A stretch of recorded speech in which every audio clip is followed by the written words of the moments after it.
Yes, you did. Okay, I did. Yes, Willie Nelson on 94.3 The Ox. Time for Coffee Talk, brought to you by the Comanche Chamber of Commerce and Agriculture. Check them out at hashtag Explore Comanche, Texas. As we welcome into the studio, Miss Cynthia Newton with Hope Counseling. Good morning. Good morning.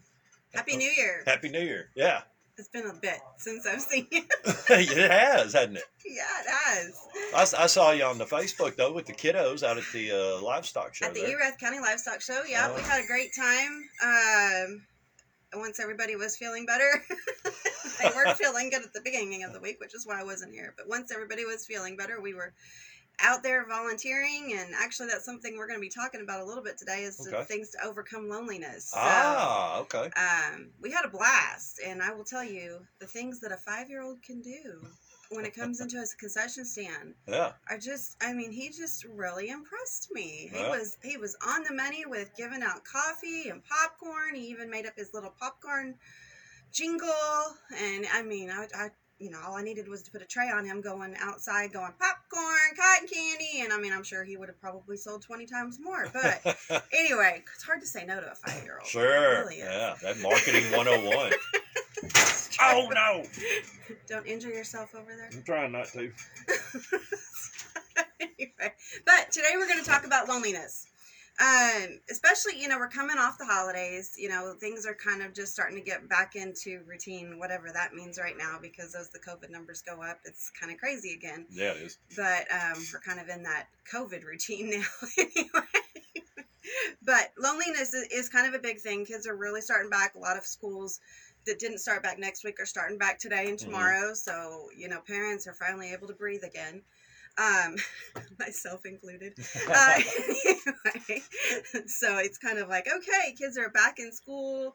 What do we do? I mean, okay, now that loneliness kind of starts to hit. You're busy, sure. And you feel alone. Okay, so I'm going to talk a little bit about what that is and what causes loneliness and how we overcome it. Okay, right. So first off, when we look at lonely people in today's world, there's more of us than before. Despite so many convenient ways to connect, including texting, social media, and all of that, that doesn't combat the loneliness that we encounter. It's an epidemic.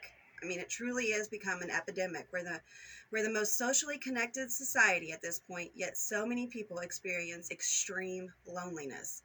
I mean, when you think about that, we are the most socially connected society.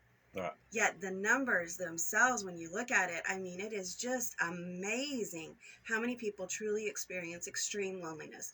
So the problem of loneliness has a surprising impact. It can drill into both the mental and the physical health. So we're going to talk about that. Okay. But first, I want to kind of explain something, the difference between loneliness and solitude. Okay, because loneliness is not solitude.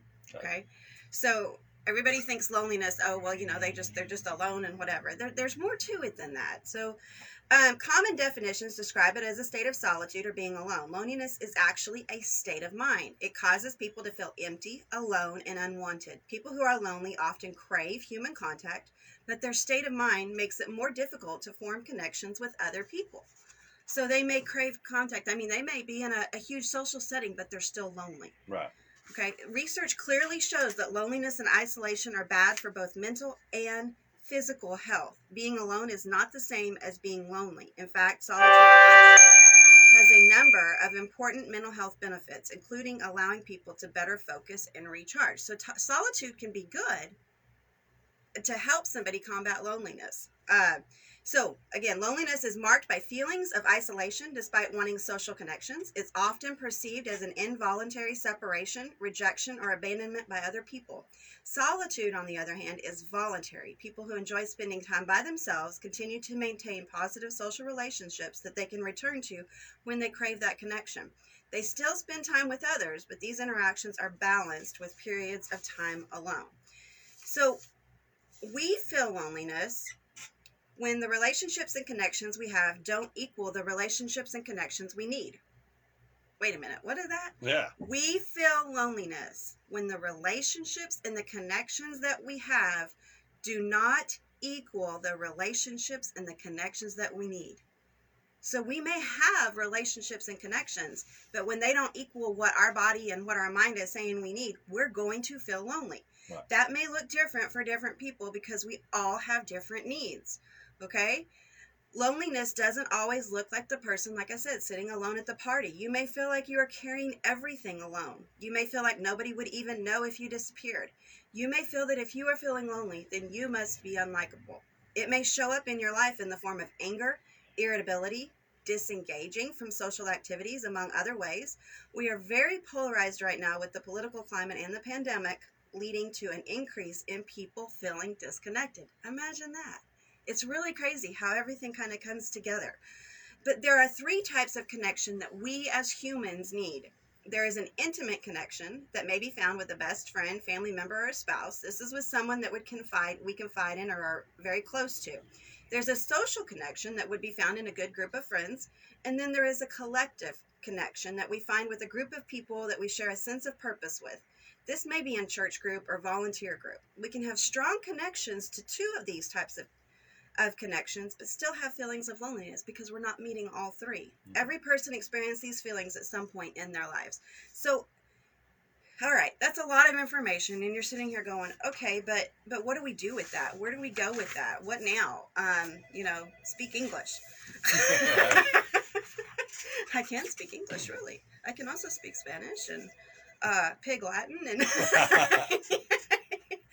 but okay, so. There's also, I said earlier that loneliness not only affects the physical, not only affects mentally, but physically as well. So how does loneliness hurt? Feeling lonely is an unpleasant experience that can also have long-term health consequences. Okay? We know clearly that sitting, smoking, and obesity are linked to chronic disease. That's a given. We know that. Nobody's really going to argue with that. Yeah. But I think of loneliness as another risk factor for chronic health conditions. You're like, why? I don't really understand.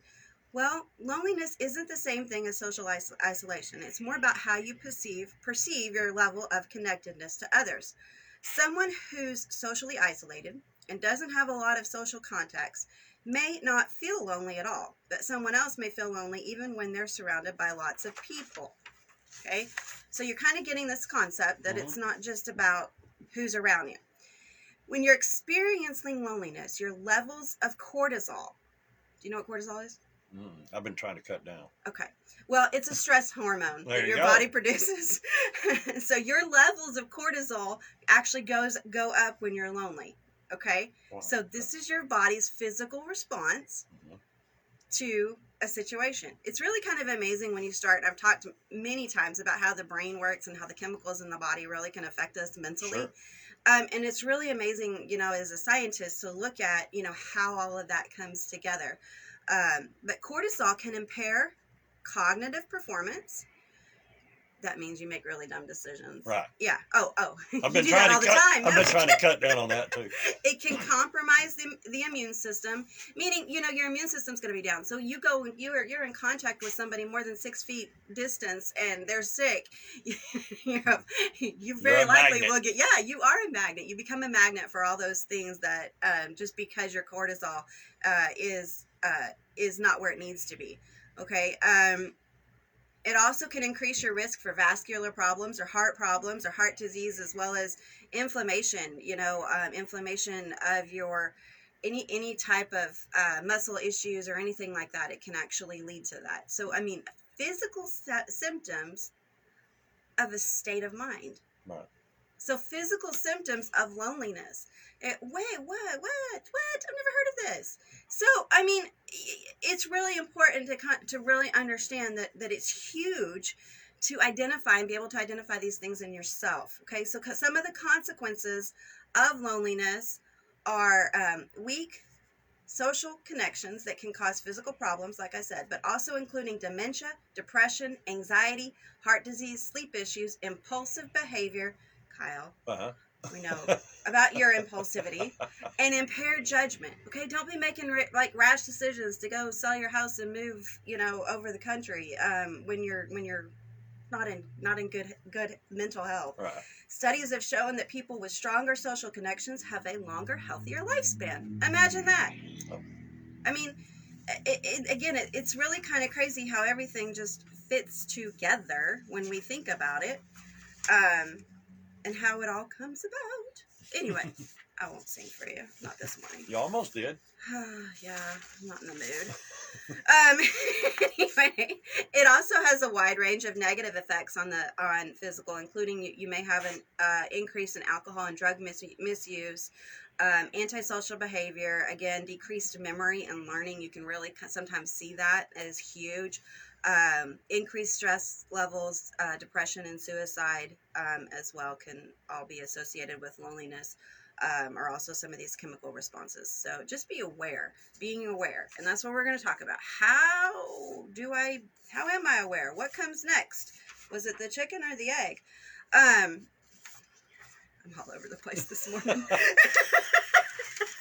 I was going to wrangle you in, but I don't know where to wrangle you to. Sorry.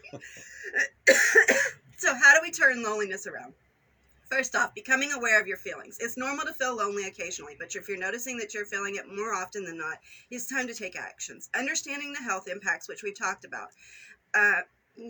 People may take care of themselves, but a social connection is just as important as following a healthy diet and getting enough sleep. Work for greater social connections. Examples: plan to spend time with a friend instead of catching up via text. Even opting for phone conversation over an email can help you feel more connected. Small daily decisions can also help. Make a point of walking down the hall to speak to a coworker instead of sending an instant. These are huge impacts. We get so wrapped up in our phones and just that quick. Oh, I'm just going to send an e-message. It's going to take less time, but go make that personal connection. See somebody. You don't feel so isolated and alone. Do small favors for people or random acts of kindness. Those kinds of things are really powerful and help improve your connection. Take a social media break. Social media, it can overwhelm us. It can overpower us. Sometimes it's good, sometimes it's bad. So, don't be afraid to take that social media break, to pull back, to make yourself more intentional in seeking out true relationships. Focus on quantity, not quality. Focus on quality, not quantity. What the heck, man? A coffee date with a friend with whom you have an authentic connection will do more to fix your loneliness than having thousands of Facebook friends or Instagram followers. Sure. So quality is huge. Seek out a professional counselor if you need one. Don't be afraid to seek out professional help. Feeling lonely is sometimes a symptom of depression. A therapist can help you work through this and develop strategies for working with others. How do you improve your relationships? To have better connections with others, we need a better connection with ourselves. See your own values, that you have something to offer others, and then be yourself. When you're trying to be someone you aren't, you will leave every interaction with someone emotionally drained. So be yourself. When you put on that face and you pretend, you're going to be drained, because pretending in itself is draining. Be who you are. If you're just really down, it's okay, to not have that fake smile all the time. Yeah. So when you're trying to be someone you're not, remember that's going to be more difficult on you than being who you are. Realize that we need each other. We've been taught to feel some type of shame when we admit we need help. We shouldn't. We were born needing connection, and while it can be admirable to be self-sufficient, it is also admirable to ask for help or advice. Finally, practice self-confidence. In difficult moments, it's essential to practice self-kindness. Okay? Blaming ourselves when we feel lonely is not helpful. So be careful about self-talk. Self-talk is huge. Self-talk is something that y'all have heard me talk about many, many times, and the negative impacts. So be aware of that. Capitalize on that present moment. When you feel good about something, and it may just be, hey, I woke up and I'm not hurting this morning. You know what? Capitalize on that. Say something to somebody that, is really close. Say, hey, you know what? I woke up and I feel good this morning and I'm going to have a good day. Capitalize on that. It's the small things that are going to help you get through. Rethink about how you spend your spare time. Go volunteer. That's huge. Yeah. Okay. Did I really feel at times this week of like, okay, I want to go work in a concession stand for 10 hours? Yeah. No, I didn't feel like it. Did I feel better when I got there? Heck yeah. It was so much fun being around other people, interacting with people, talking about the organization that I was representing. Just that interaction. I was drained, sure. But you know what? It was fulfilling. Yeah. It was fulfilling. I didn't feel lonely, whereas I could have just sat at home and just been alone with my children, which I'm never alone with my children, but I mean, I could have, been that way, and it just, fed that depression. But instead it was like, no, we're going to go volunteer. Let's all go together. Let's do this. And yeah, absolutely, it helped me feel better. Get out and do that. You don't have to spend 10 hours in a concession stand, but find something that's enjoying to you, or an organization you want to help with. So, be active online. That's a big thing. Being passive, surfing through that social media, golly, that can actually be like detrimental to you. Because first off, social media in itself is not a portrayal of reality, correct? Yeah. Okay. So you need to be active and interacting online, maybe chat with people, maybe talk to people, but also share for real online. Don't share that fuzzy, warm picture. Share for real. Maybe share thoughts that you might know would help somebody else. Okay? Maybe you come across something that is really inspirational to you. Share that for others. Don't just always share, this beautiful meal that I ate today, or, and all those things, but post things that are real. Yeah. Okay? Real life. Stop focusing so much on you. Okay? Instead focus on the others and those around you. Generate a sense of awe. What does that mean? Like when we witness the birth, think about when you witness the birth of a new baby or a majestic mountain. Make time seem like it's standing still and help us be more open to connecting. Sometimes something about feeling small in the context of a big world appears to help us see ourselves as a part of a whole, which may help us feel less alone. So expose yourself to something that creates awe, like landscapes, new experiences. Something of that. Spend money on experience, not on things. Okay, what do you think that means, Kyle? Like go do something. Go do something. Yeah. Imagine that. Yeah. So you might spend something like going on a canoeing trip, or going to a beach party, or hosting an art and craft night, or other group activities that may just encompass the painting with a twist. I've not done that because I'm not that artistic, and I'm afraid I would really, really, really do bad, but everybody tells me to go try it. Yeah. I mean, just little things like that you might experience. Okay. And again, pay attention to things that matter. Okay. Don't expect to improve our loneliness when you don't know what the cause of it is. It's hard. So it's helpful to start paying attention to the present moment. Okay. Be aware of what's going on. Be aware of what's causing it. It may be something very minor that you don't really know what it is. It may be just a lack of connection that you're missing. Okay, create a vision board. Look at goals. Look at things for yourself. Always having something to look towards is good. And again, volunteer. I can't say much more about volunteering because it's just a way to give back. It's a way to do more. In our society, we just don't volunteer like we used to. No. I mean, in fact, I was talking with somebody this weekend about that, and about how my kids, they just know, okay, this is expected. We're going to volunteer, and I've just ingrained that in them. And I was ingrained in that as a child. But so many people have just gotten away from that because we don't have time. Sure. Well, we have time for the things that we want to make time for. Right. I mean, in essence. Yeah. So anyway, as always, guys, loneliness can lead to pretty significant depression, and be aware of that. And I just want to remind you that we're here for you at Hope Counseling of Texas, with offices in Comanche, Hamilton, Eastland, and Dublin. We are back in the swing of things. I know we've kind of had some illnesses and the holidays and different things, but we are back in full force. So please give us a call, 325-356-1105. If we can do anything for you, reach out to us, contact us. Again, if you need help with you or your kids or whatever might be going on, we're here for you. Again, Comanche, Hamilton, Eastland, and Dublin at 325-356-1105, Hope Counseling of Texas. And I thank y'all for continuing to listen to me babble. All right, Cynthia Newton, thanks so much for stopping by. Thank you. Fastest internet Comanche has ever seen. Call to Telecom for lightning fast fiber to home and fiber to